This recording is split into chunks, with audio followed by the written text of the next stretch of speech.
Ladies and gentlemen, good morning and welcome to the Max Healthcare Institute Limited earnings conference call.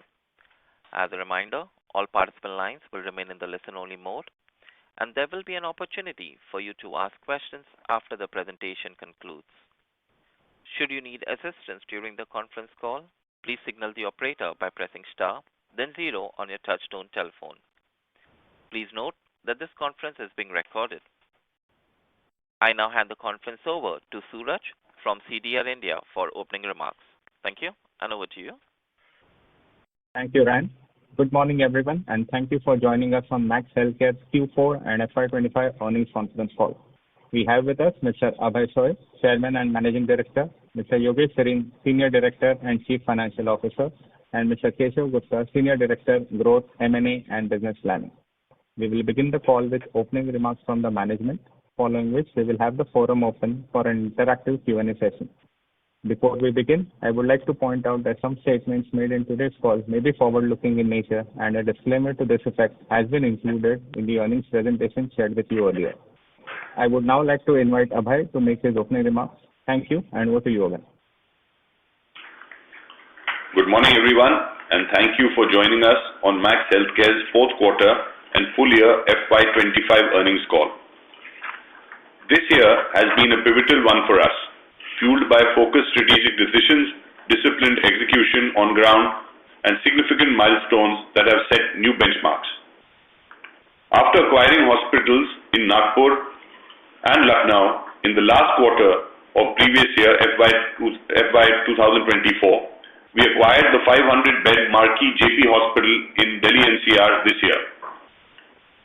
As part of our asset-light expansion strategy, we commissioned Max Dwarka and signed up contracts for build-to-suit hospitals to be set up by our partners in Mohali, Thane, and Pitampura, Delhi.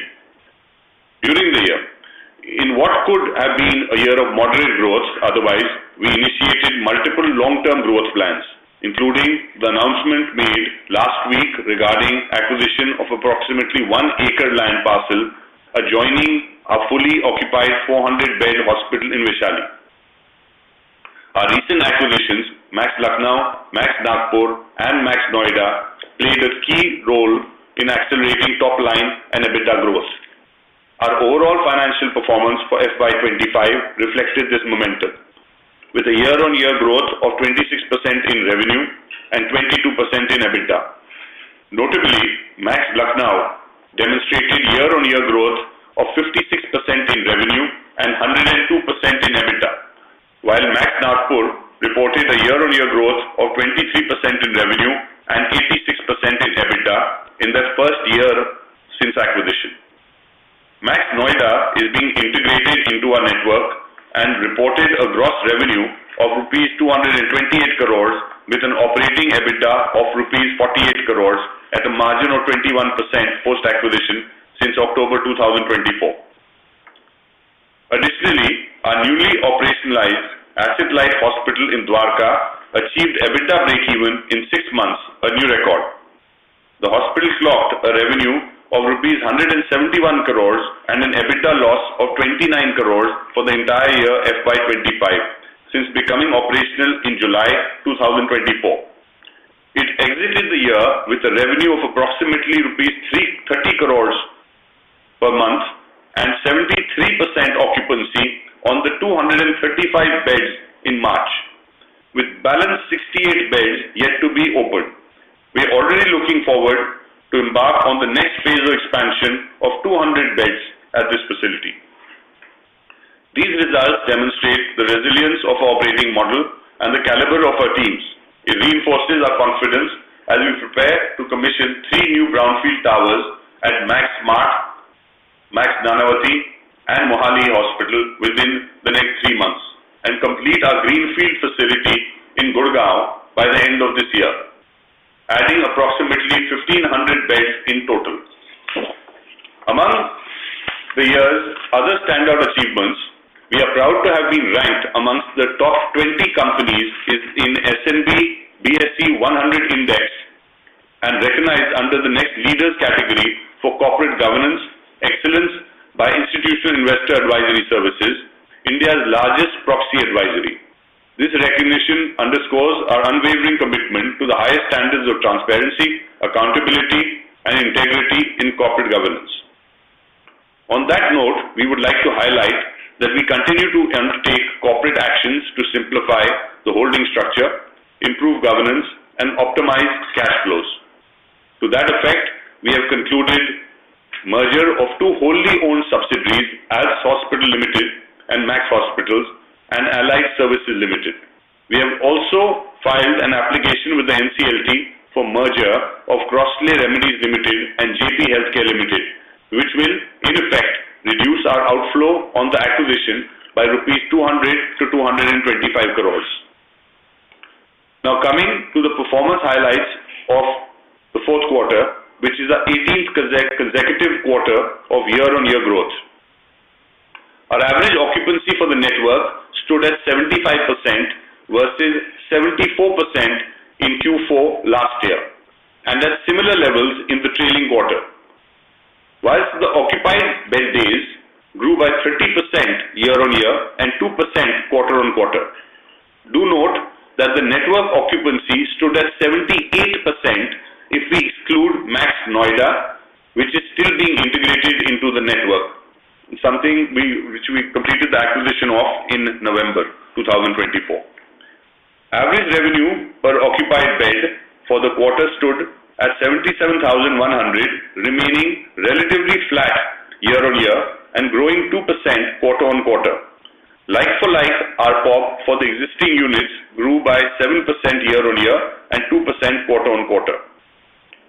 Network gross revenue was 2,429 crores compared to 1,888 crores in Q4 last year and 2,381 crores in the previous quarter. This reflects an increase of 29% year-on-year and 2% versus the trailing quarter.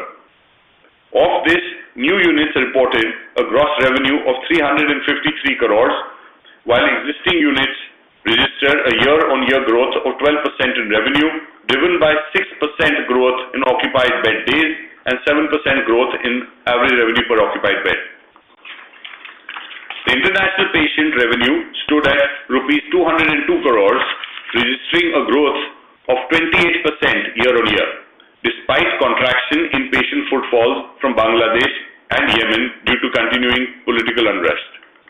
Network operating EBITDA stood at 632 crores, reflecting a growth of 26% year-on-year and 2% quarter-on-quarter. This includes rupees 67 crores EBITDA contribution from new units.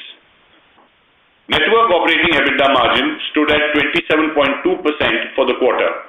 Existing units reported an EBITDA margin of 28.5%.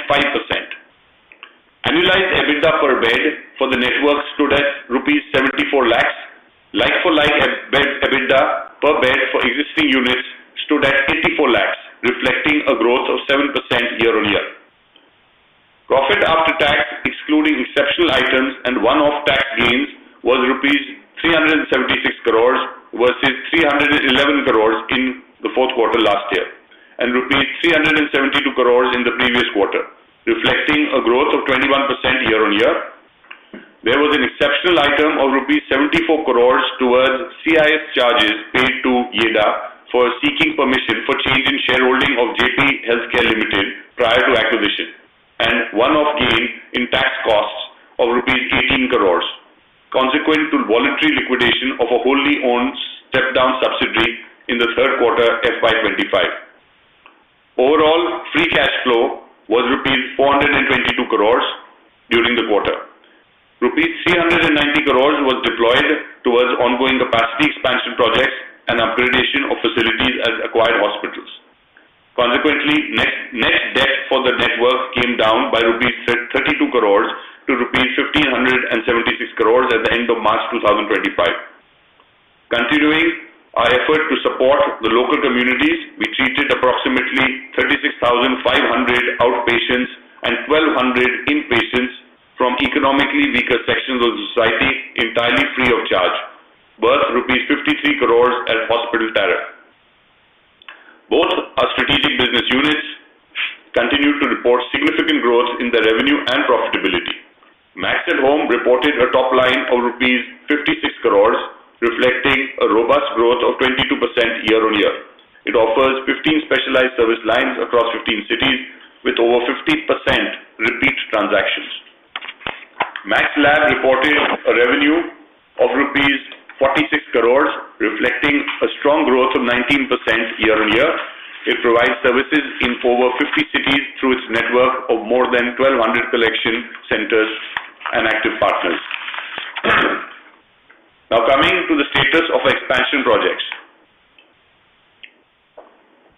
268 beds at Nanavati in phase 1. The interior work is in progress and we expect to commission this facility within 90 days. 155 beds at Mohali. Finishing work is underway and we expect to commission this facility within 90 days as well. Plans to add additional 45 more beds through internal reconfiguration will be initiated once the new tower is completed within 90 days. 400 beds at Max Smart at Saket Complex. Interior work and MEP fit-out works are ongoing and we expect to commission this facility latest by second quarter FY26.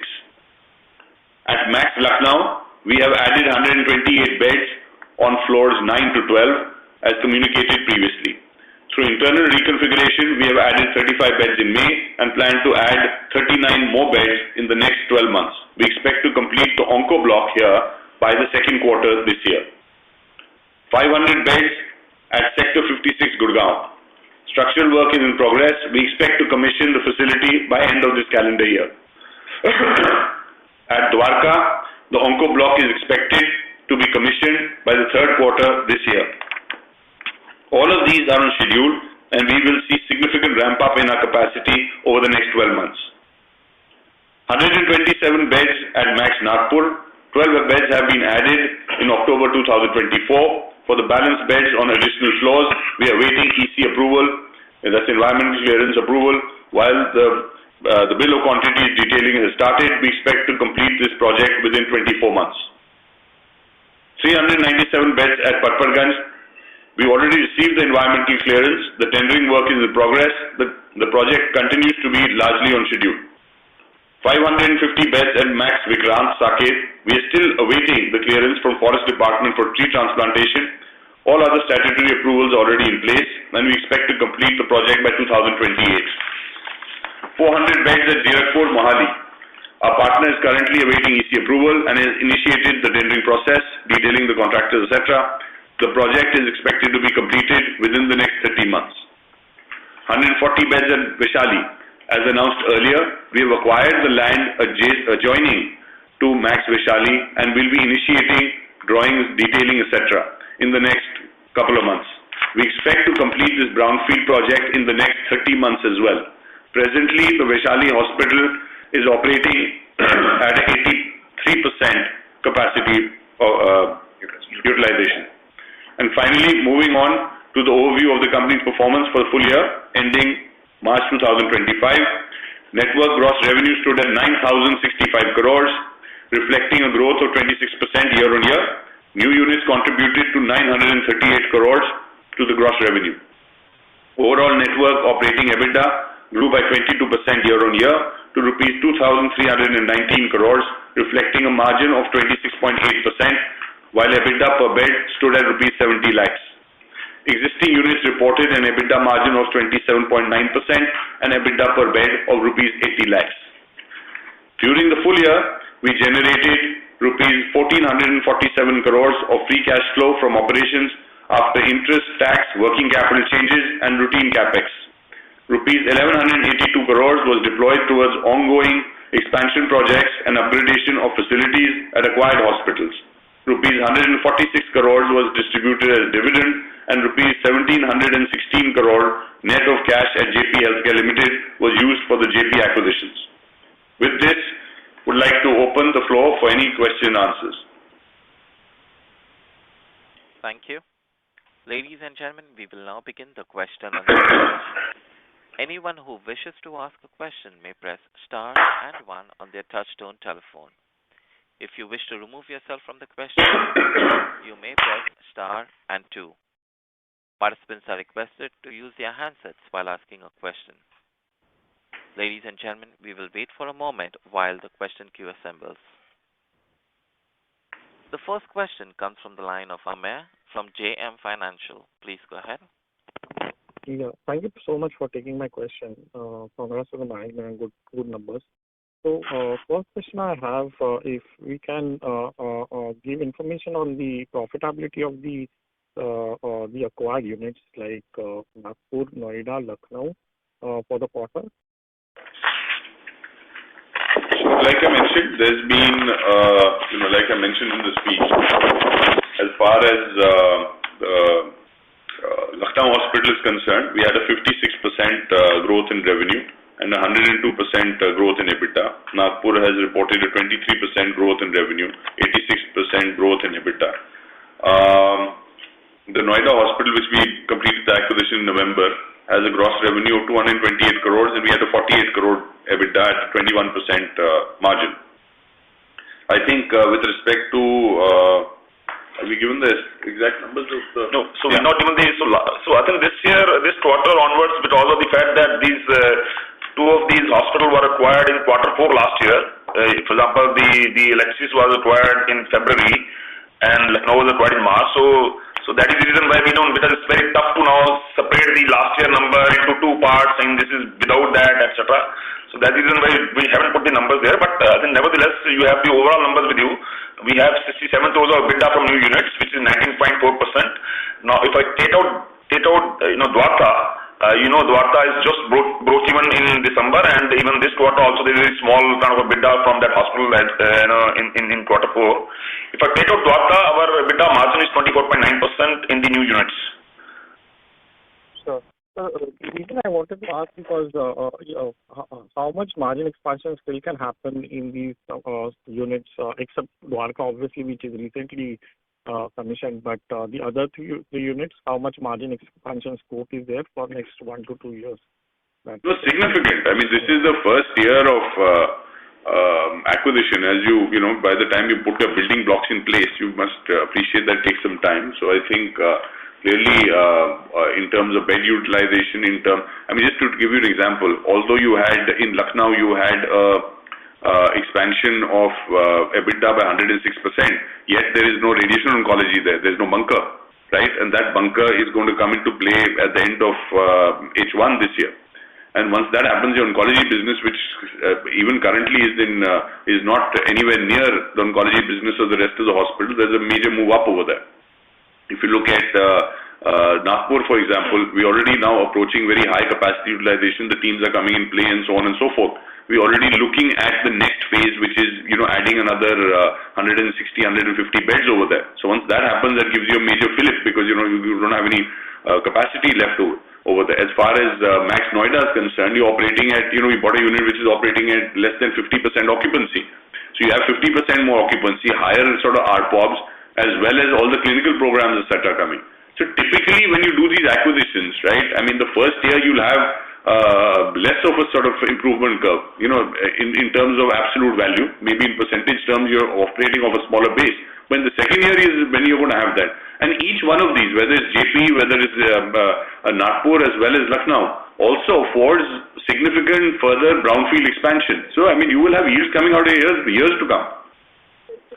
Also, I think the important question is to say that we have very respectable margins. For example, Lucknow margin is more than 30%.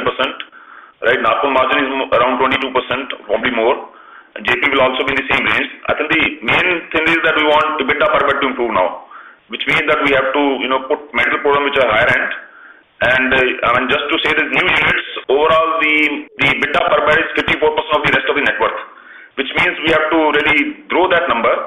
And that's how you will find that, and that's one of the reasons why you find that the revenue growth and EBITDA growth are EBITDA growth is a bit tepid compared to revenue growth because the share of new hospitals is going up and their EBITDA per bed is lower than the rest of the network.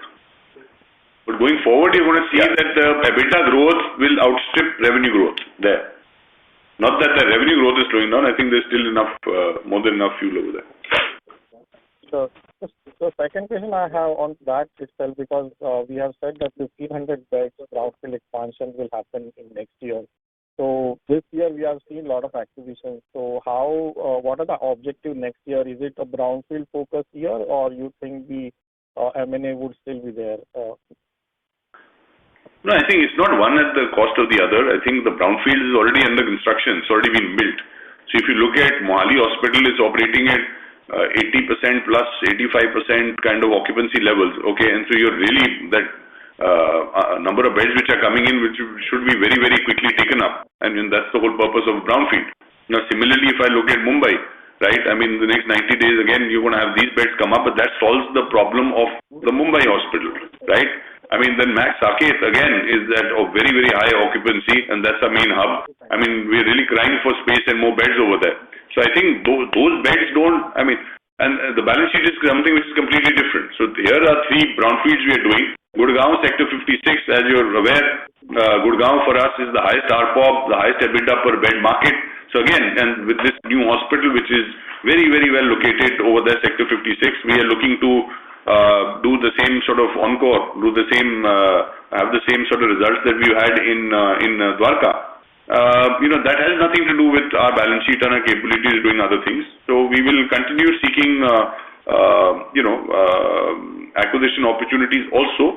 But, like I said, we have to be able to touch base on or clear 2 of our filters. One is the 20 to 25% ROCE within 4 to 5 years, as well as in markets which are where at least we have 1 or 2 of our peers. And if these 2 conditions are met, we are happy to look at acquisitions. And we continue to pursue them. Sure. Thank you so much. I will join that. Thank you. The next question comes from the line of Damayanti Kerai from HSBC. Please go ahead. Hi, good morning, and thank you for the opportunity. My first question is on your, payer situation at new hospitals.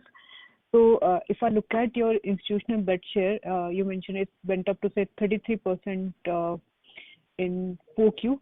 So, is it because you are putting more of these scheme patients to really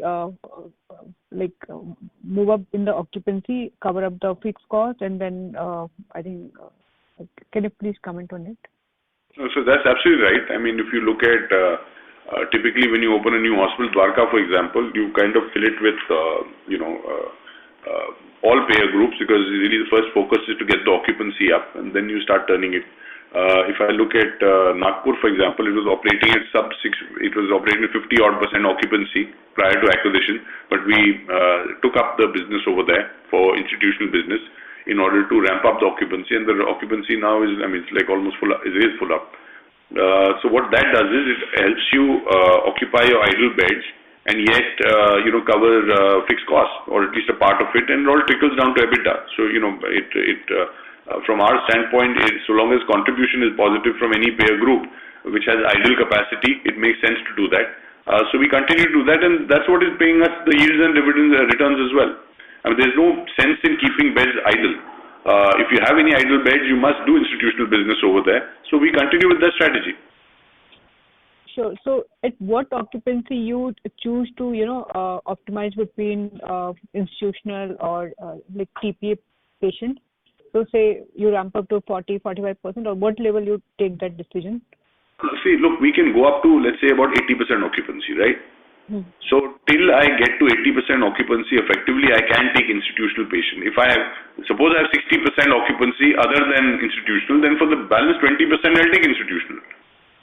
I will not have an idle bed. So I look at it the other way around. As long as we are not refusing cash patient or insurance patient, we like to do the insurance patients. That's right. So any growth in cash and insurance patient will be accommodated first. Okay, got it. Thanks. My second question is on international patient revenue. So I remember, a few quarters back, we are talking about initiatives or incentive provided by the government to ease flow of the medical international tourists in India. So on back of that, have you seen any incremental, or I say any meaningful pickup in your international patient business? Because if I see, I think it's still like 9% of your hospital revenue, although on a bigger base. But any significant or notable push which you might have seen from these initiatives? It will be 9%, but please understand we've increased capacity.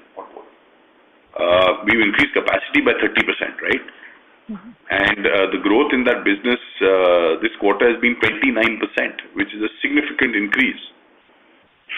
I mean, I wouldn't entirely put it down to government of India because that's a slow move. But as the image of the country sort of improves, but then you have certain setbacks, right? I mean, you also have geopolitical unrest. You had that issue with Bangladesh, you had it with Yemen, etc. We most recently had this with the Pakistan issue where the airspace has been closed. So some of these have those, but you'll always be 2 steps forward, 1 step back. But if you were to draw a line, I think we've had more than a 25% growth in this business for a long period of time, and 29% is acceleration in spite of these setbacks. Got it. And my last question is, if I look at your ARPOB on a network basis, including new and existing units, so it's somewhere around, say, 75,000 for FY25. So what kind of growth we should look at this parameter, given now going ahead also we will be having mix of existing plus new beds on a consistent basis? I mean, it is irrelevant what the ARPOB is, right? I mean, by the overall ARPOB is. I mean, today if I acquire something for $100 and it gives me $25 of EBIT, it's a 25% ROC. I don't worry about whether what it's producing is lower ARPOB or higher ARPOB. So overall, I mean, what we have to look at is what is happening to overall EBITDA, what is happening to overall EBITDA per bed, what is happening to vis-a-vis what we are deploying. Got it. Okay. Thank you. If I look at the ARPOB growth of existing facilities gone up by 7.5%, but when I buy something worth lower ARPOB, okay, that drags it down. But the fact is, should I not be acquiring something worth lower ARPOB, even if it's very, very high on ROC, even if I'm getting it very, very cheap? Answer to that can never be don't acquire. Answer to that always has to be yes, you must. We are so long as I can deploy money at a 25%, 20%, our ROC is pretty high, it's 25% overall. Yep, that's clear. Thank you. Thank you. Thank you. The next question comes from the line of Neha Manpuria from Bank of America. Please go ahead. Yeah, thanks for taking my question. I think in the presentation we mentioned that the IP growth at 3.5% was impacted due to, I think, lower footfall in internal medicine pediatrics. Is there something to read into this? Because it isn't as if March is a seasonal quarter. So just trying to understand the reason for this weakness. No, so typically, when you compare quarter on quarter, quarter 3 happens to have more internal medicine patients, and quarter 4 happens to have less internal medicine patients. So I think there's that impact of seasonality which comes in. I think that's what we're trying to explain there, because the share of internal medicine coming down. But the fourth quarter, okay, so the drop you're talking is on a quarter on quarter. But even if I were to look at a year on year, it's just a 3% IP volume growth. So hence I was wondering if there is anything one-off in the quarter. There's a lot of these dengue patients, etc., which comes up. Sometimes, it happens in October, sometimes it goes into the quarter 4. So I think that's probably the change that we're referring to here. Okay, got it.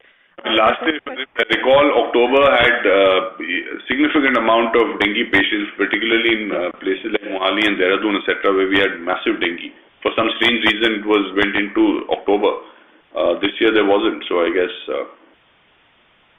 Yeah, but I was thinking about March versus March. So, but I understand that there could be some. Yeah, but nothing to read into it. I mean, it could also be. I mean, if you look at some of the new facilities, etc., that we acquired, they weren't there last year. Now they are. They may have a lower level of peds and internal medicine, and so on. So I mean, but there's nothing to. I mean, none of our signs are showing any. If I look at the number of OPDs overall, there's been a significant increase. I think it's about. So look, but even IP number versus last year, they've grown by 6% existing quarter to quarter, nearly also about 5%. So no, peds and internal medicine specifically. Internal medicine, so in the fourth quarter, generally the surgical business comes up, so IP volumes goes up. So year on year. No, it'll be basically configuration of the new hospital versus the old hospital. Right? That's right. Got it. The second question is on Dwarka. I think in the presentation we mentioned that the Dwarka achieved break even in December quarter and based on the loss number, if I were to calculate, I still see there is a loss in Dwarka in the quarter. It's still making a EBITDA loss. Is that correct, or am I missing something here? No, there is no loss. After break even, we have not made a loss. We continue on it's obviously lower profit, but it's definitely ever since. So it's not as if December we broke even, and then January, February, or March, any of the months that we've lost money. We haven't. Since then till date, we've not lost money. We are only occupancy moved up. Your flow through to the bottom line has improved since then. Okay, and have we ramped up more beds in Dwarka from the 140 that we'd commissioned, and what's the plan for the ramp up of the rest of the beds? No, so we already at 235 beds, and we have an occupancy of 73%. That is March.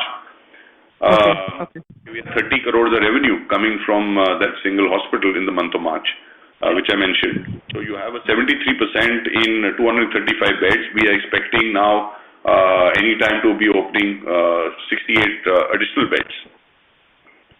Oh, got it. Okay, this is helpful. Thank you. I mean, we basically already, we just sort of staff them as the occupancy increases. You know what I mean? Understood. Yeah. Makes sense. Thank you. Thank you. Thank you. The next question comes from the line of Prashant Nair from Ambit Capital. Please go ahead. Yeah, thanks. Good morning, everyone. Just had a question on the expansion plan.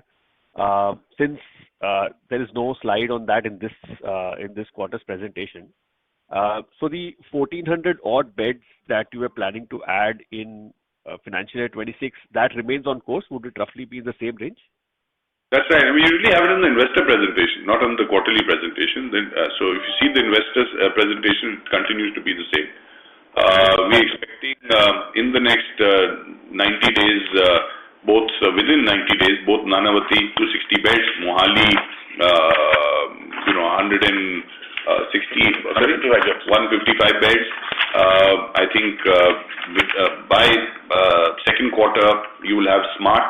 By end of calendar year you will have the Gurgaon facility, and the MITs you are also adding in Lucknow and other places. So we'll be hitting 1,500 beds, not 1,400 beds.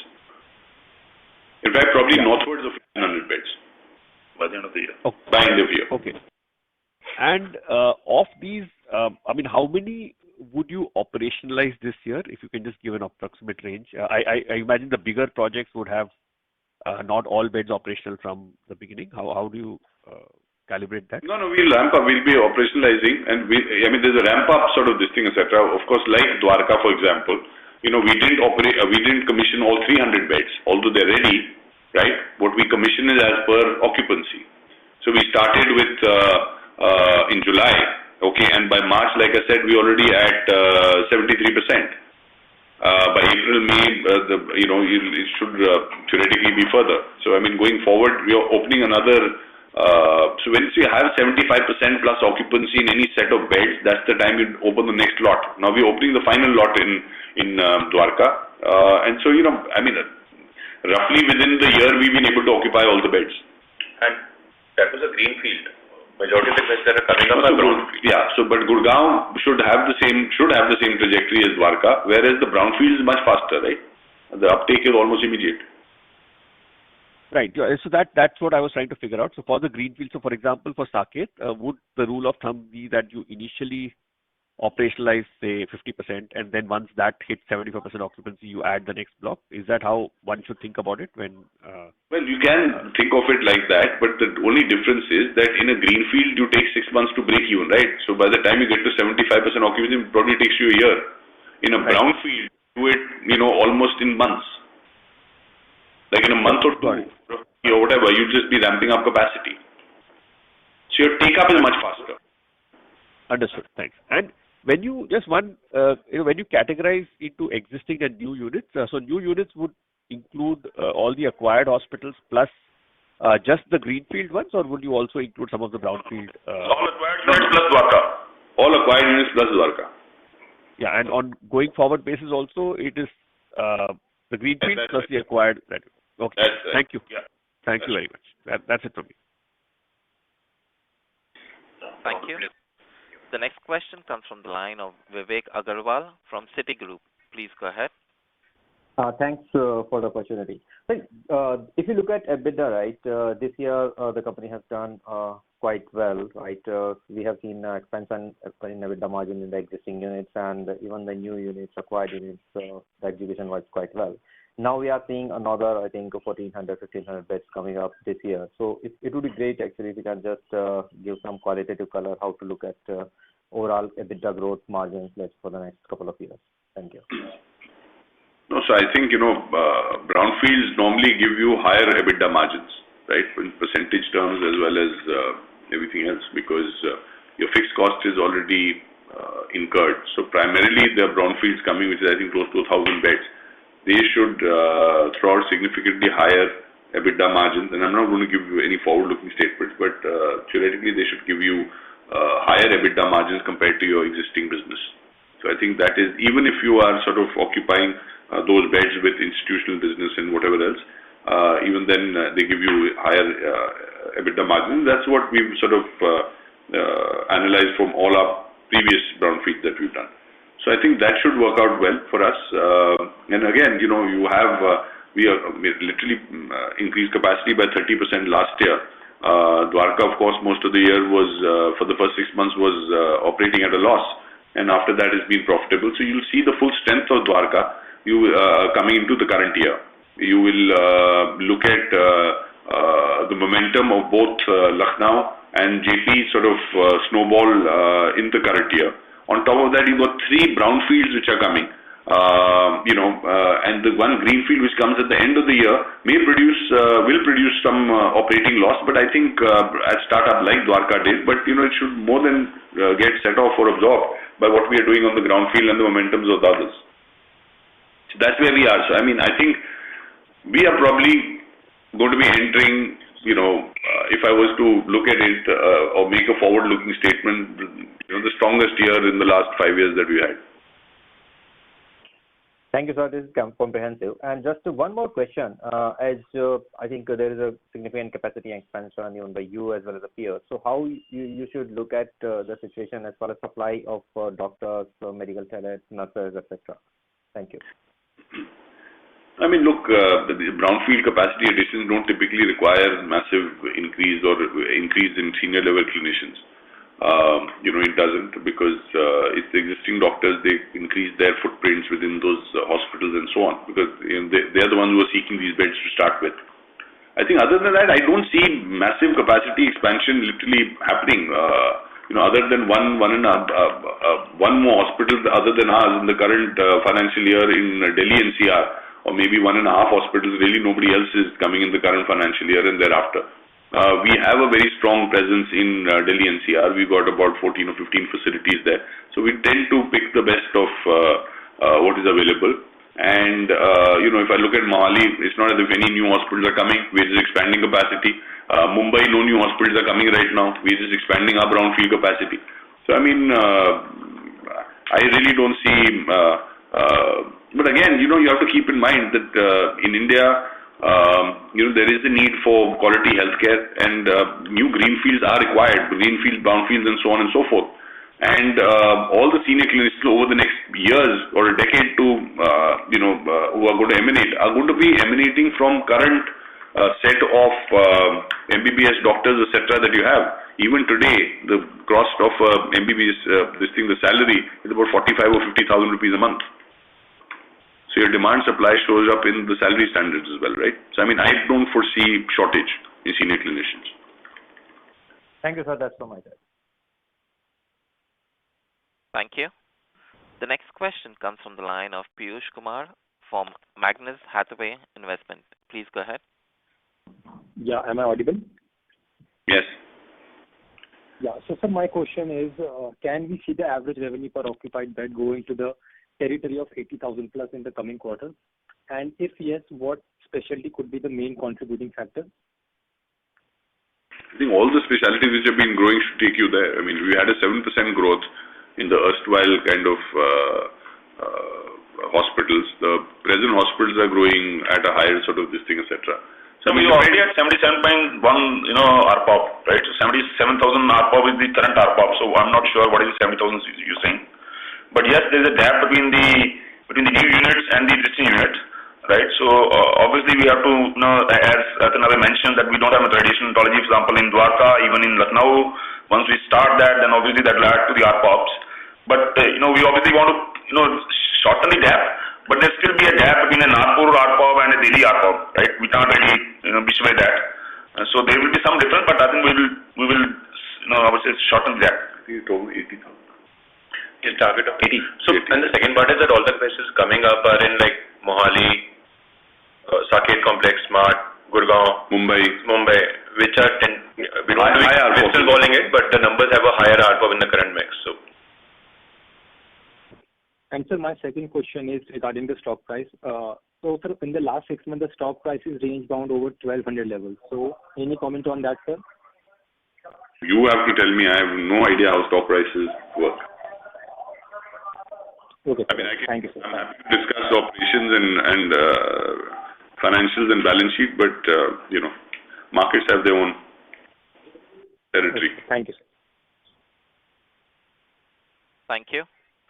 The next question comes from the line of Tushar Manudhane from Motilal Oswal Financial Services. Please go ahead. Yeah, thanks for the opportunity, sir. So just if you could share, like for FY25, ARPOB, maybe like pair-wise, institutional ARPOB, international patient ARPOB, and let's say cash ARPOB. No, so we typically don't share the ARPOB separately, but we do mention that what's the various parameters. So typically the international ARPOB is 1.3 times of the cash this time in this quarter. The institutional is around 40% lower than the cash. So that's the parameter that is coming to this quarter, right? So it changes from quarter to quarter depending on what the contribution of patients that we got from international and also the institutional. So institutional ARPOB has degrown a bit. It's degrown by around 3 to 4% in this quarter compared to previous quarter. But I think that's a movement which, so I would say there's nothing changed on the directionally in any of these ARPOBs. And on a full year basis, you have to think about in terms of either growth or decrease, if you could share that. No, so I would say similar trends as we see, but I think the recent trends are more important than the full year trends. So I would say that's what we see. If, let's say the cash is 100, the interest will be anything between 1.3 to 1.5, depends on which quarter you talk about, right? And the PSU would be, in some quarter it is 62% of that 100, or sometimes it is 57% of that 100. So that's the range that you have. And TPA, will be 8 to 9% lower than the cash. So that's what it kind of works out. Got it. Thank you. That's it from me. Thank you. The next question comes from the line of Kunal Lakhan from CLSA. Please go ahead. Hi. Good morning. Abhay, you said earlier during the call that your because of the brownfield expansion, the margins should improve, or rather, it's accretive to the margins. So our existing units are operating at about 28.5% margin, and EBITDA of 84 lakh per bed. There is an upside potential to this going ahead, as per you then. That's right. But that's the whole, I've always guided to that. Your brownfields have a higher EBITDA per bed and have higher EBITDA margins because your management cost and your senior clinician cost is already incurred by the existing hospital, right?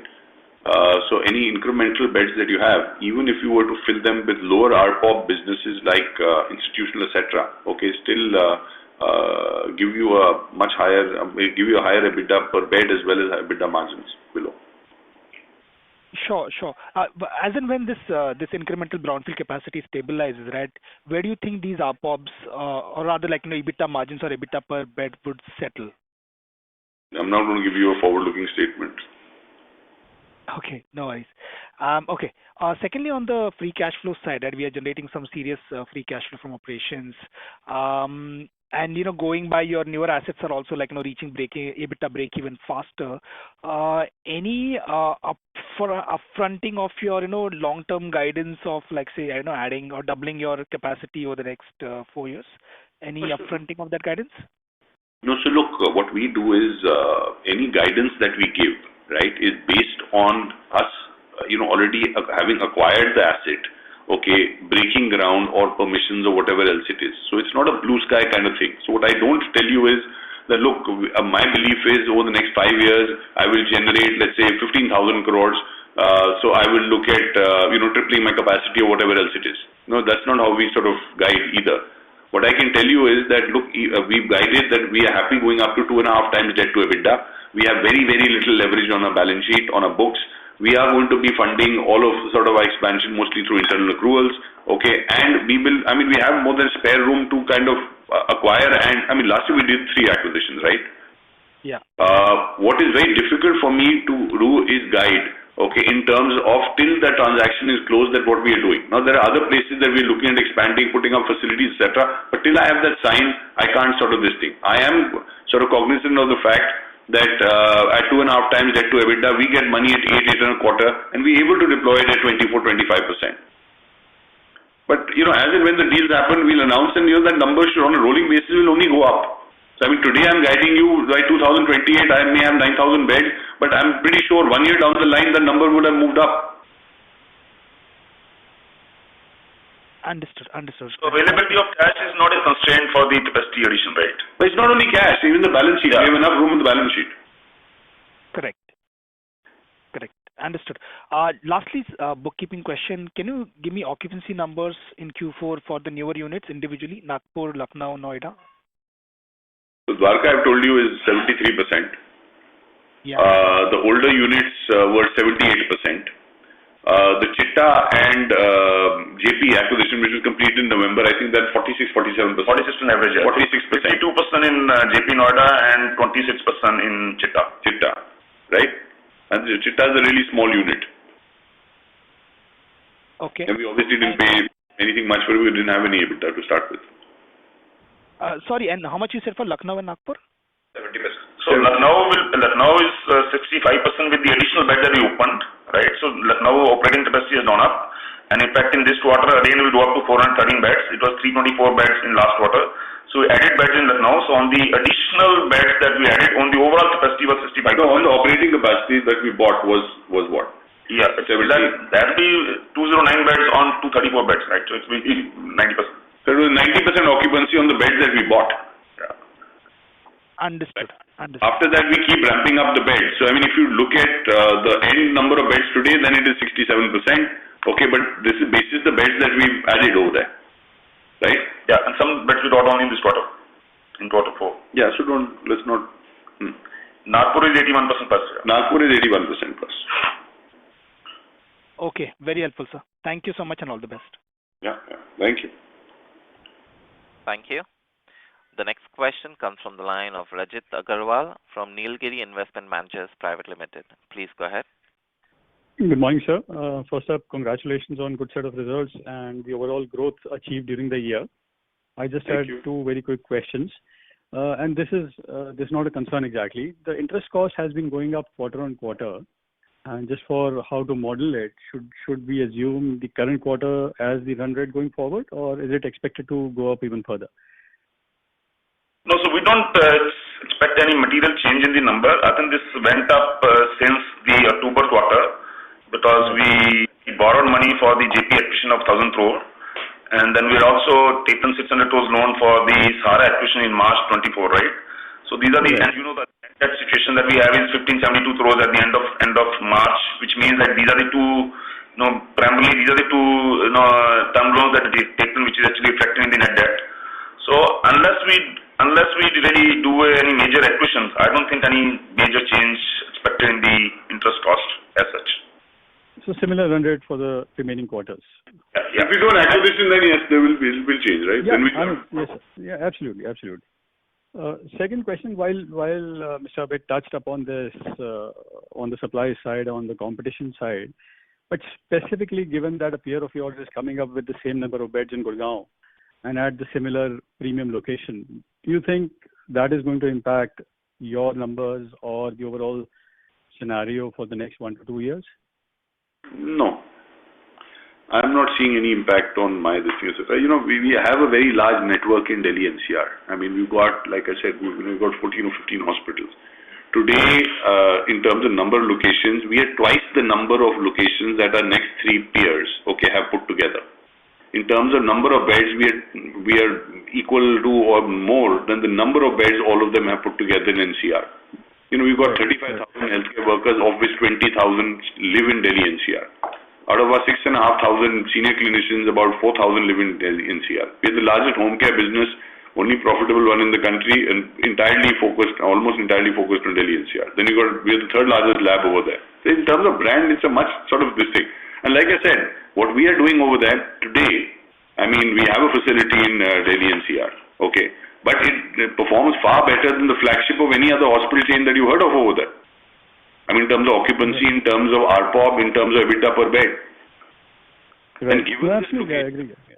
Yeah. So for me, I'm solving my own need, but I don't see this thing. And I don't think the other hospitals are the same size either.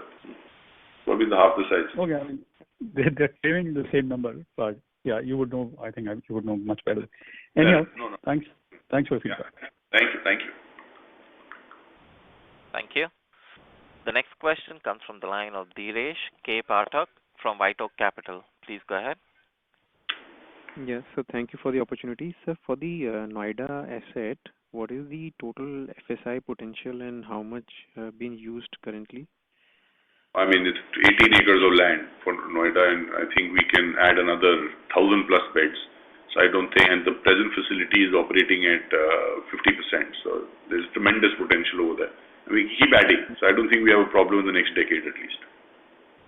Okay, understood. Thank you. Thank you.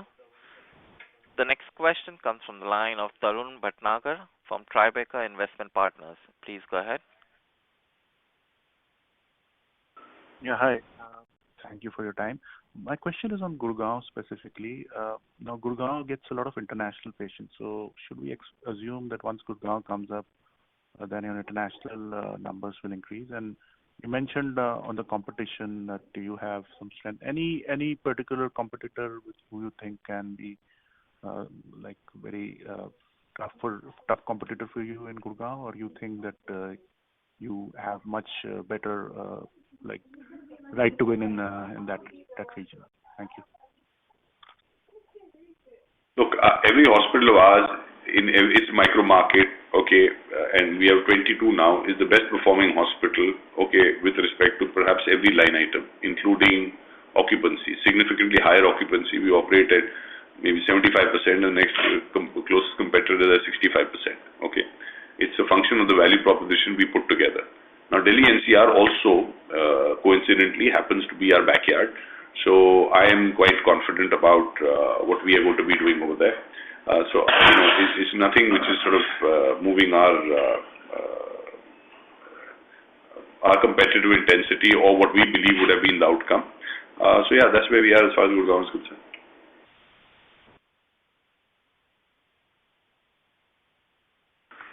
Okay, and international numbers, will that see an increase once Gurgaon comes up? Sorry? The international numbers, yeah, sorry, I forgot that. No, honestly, it is a destination for international business, but it's very similar to Delhi. So I don't give it a significantly higher sort of this thing. But in the overall scheme of things, I don't think it's going to really move the needle for us. At the enterprise level, will it significantly increase medical tourism? Answer is no.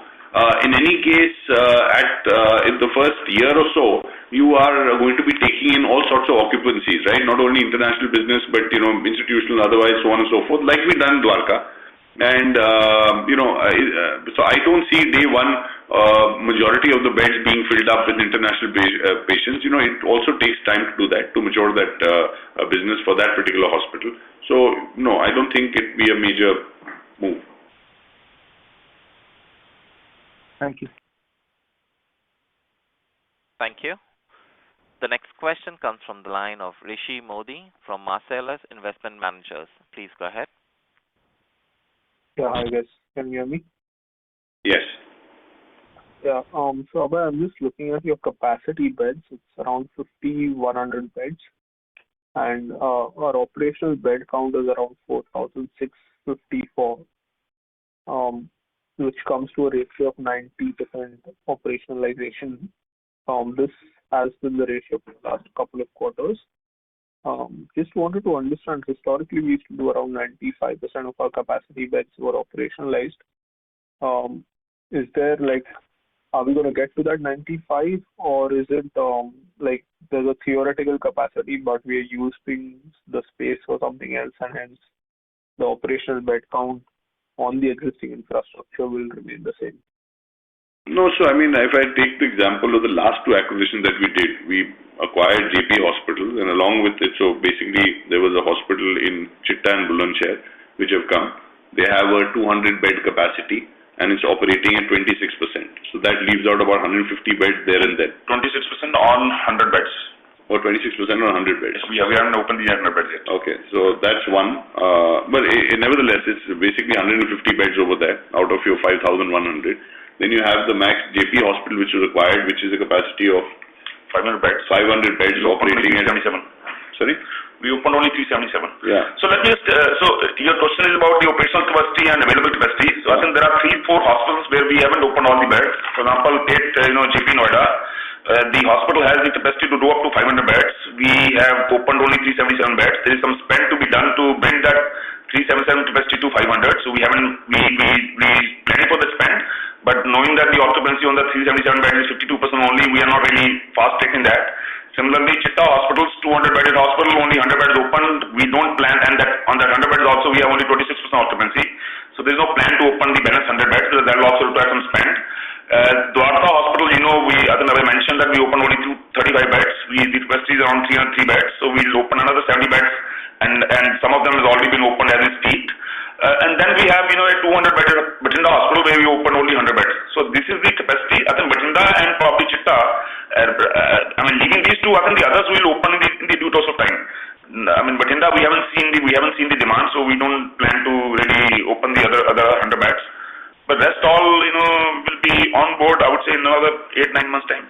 Also to the point, all the capacities are real. These are not theoretical capacities, and they don't bring down to operational because of them not being available. They are outcome of the business plan. We don't make them live because the business, some sites may not so ask at that point. Okay, got it. So in practicality, if the demand is there, you can open up 5,100 beds. That's right. That's not a concern. Okay. That's right. So I think I wanted to understand ALOS, right? So I'm comparing existing to existing, which is around 4.2 days.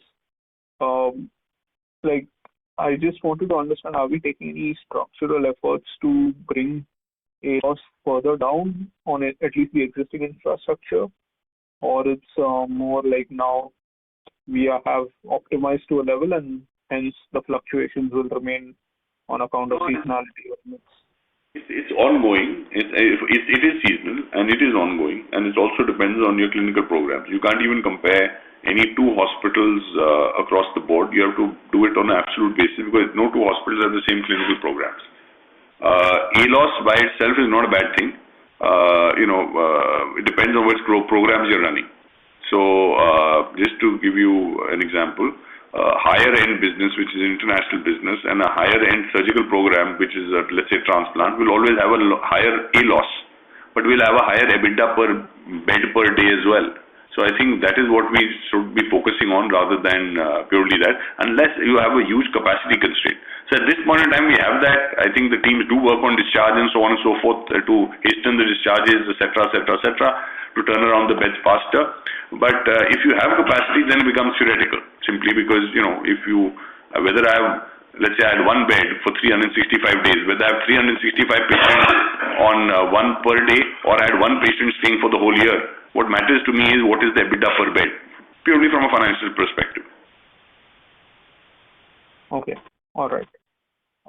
Finally, I think on the Nanavati piece, you mentioned we've got one block upcoming, and post that, I think we were going to demolish some 260 beds block, and then build up a new one to replace it, which net we'll have a higher bed amount. But so just wanted to understand till what period, like on those 260 beds at Nanavati, which will be demolished, will we be losing revenue? No, we are not breaking 260. We are breaking 160 beds. Okay. Also, these 160 beds are typically a large amount of them are the ones which are not flood occupied. We are adding 268 right now. For a period of 2 years, these 160 will not sort of this thing, and then we come back with another 280 beds. Right? So then you'll have 280, 168 plus another, I think, 150, right? Approximately beds, yeah. Okay, so if I understand it correctly, the current 160 beds which will go under demolition 2 years out, which means in FY28. Is that correct? So currently we have a 300 bed hospital. We are activating 280 beds approximately now as phase 1. So you get to 600 beds. After that 580 minus 160. Minus 160, and we'll be activating another 275 to 280 beds as phase 2. So the 160 deactivation is happening in FY26 or FY28? These go. Then you have new beds coming. Another 280 beds coming. So for 2 years you'll have 400 beds. When we deactivate 160. But these 160 you're saying are not that occupied. Like, I'm just trying to understand the hit on revenue will be commensurate to the beds or it will be lower? Most of these 160 beds are ward structures and lower occupancy beds. They are the old economy beds. So the idea was to redevelop them any which way. We got a chance to redevelop them in a much better fashion to add a new tower altogether on that area, on that footprint. Okay, all right. Great. Thank you. Thank you. The next question comes from the line of Alankar Garud from Kotak Institutional Equities. Please go ahead. Yeah, just one small clarification. Had you booked some cost in Dwarka in the first quarter before commencing operations, which are contributing to the full year EBITDA loss of 29 crores? Yes, we did. You know that this hospital startup was delayed, right? So we are planning for in the quarter 1. So we had higher manpower, and that reason, we could ramp it up faster. So there was some loss in the quarter 1. I think it's around 5 to 6 crore rupees, which was also reported. We actually mentioned about it also in the earnings updates. Understood. Yeah, that's it from my side. Thank you. Thank you. Ladies and gentlemen, as there are no further questions, I would now hand the conference over to the management for their closing comments.